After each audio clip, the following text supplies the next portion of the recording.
അപ്പോൾ ചാപ്റ്റർ 1ൻ്റെ കണ്ടിന്യൂഷനാണ് നമ്മളിന്ന് കാണുന്നത്. ഇന്ന് നമ്മൾ ഡു ഫോമും സി ഫോമും ആണ് പഠിക്കുന്നത്. അതായത് ഫോർമലും ഇൻഫോർമലും ആയിട്ട് എങ്ങനെ പേര് ചോദിക്കാമെന്ന്. ഫസ്റ്റ് തന്നെ നമ്മൾ ഇൻഫോർമലായിട്ടുള്ളതാണ് പഠിക്കുന്നത്. ഇൻഫോർമലായിട്ട് നമ്മൾ സംസാരിക്കുന്നതെന്ന് വെച്ചിട്ടുണ്ടെങ്കിൽ നമ്മുടെ ഫ്രണ്ട്സിൻ്റെ അടുത്താണ്.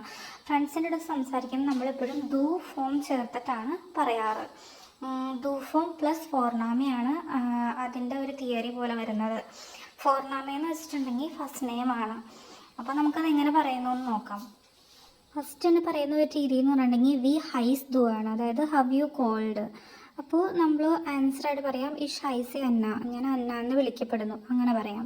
അല്ലെങ്കിൽ നമുക്ക് വേറൊരു രീതി ചോദിക്കാം വേർ ബിസ് ദു, ഹു ആർ യു. അപ്പോൾ പറയാം ഇഷ് ബിൻ അന്ന, ഞാൻ അന്നയാണ്, അങ്ങനെ പറയാം നമുക്ക്. അങ്ങനെ രണ്ട് രീതിയിലും ഇൻഫോർമലായിട്ട് നമുക്ക് ചോദിക്കാം.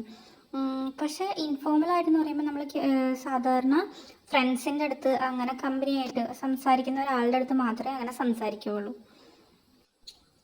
ഇനി അടുത്തത് ഫോർമൽ രീതിയാണ്. ഫോർമൽ രീതി എന്ന് പറഞ്ഞാൽ നമ്മൾ റെസ്പെക്റ്റഡ് ആയിട്ടുള്ള ഒരു പേഴ്സണോട് സംസാരിക്കുമ്പോൾ അതെങ്ങനെ സംസാരിക്കാം എന്നുള്ളതാണ് പറയുന്നത്.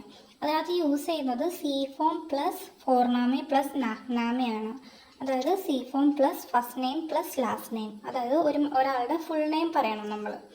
ഇപ്പോൾ വി ഹൈസൻ സി ചോദിക്കും, ഡൂവിന് പകരം അവിടെ സി ആയിരിക്കും വരുന്നത്. നിങ്ങളുടെ പേരെന്താണ് അതാണ് ചോദിക്കുന്നത്. അപ്പം മൈ നാമ ഈസ് അന്ന വെബർ, എൻ്റെ പേര് അന്ന വെബർ എന്നാണ്. അല്ലെങ്കിൽ വേറൊരു രീതിക്ക് നമുക്ക് ചോദിക്കാം വി ഈസ്റ്റ് ഇയർ നാമെ. സോ അതിന് മറുപടിയായിട്ട് ഇഷ് ഹൈസെ അന്ന വെബർ എന്ന് പറയാം. അതായത് എൻ്റെ പേര് അന്ന വെബറാണ്. അതായത് നമ്മൾ ഫുൾ നെയിം ചേർത്ത് പറയണം. സി ഫോം യൂസ് ചെയ്യുമ്പോൾ എപ്പോഴും നമ്മൾ ഫുൾ നെയിം, അതായത് ഫോർനാമെ പ്ലസ് നാക്നാമെ, first name plus last name include ചെയ്യണം.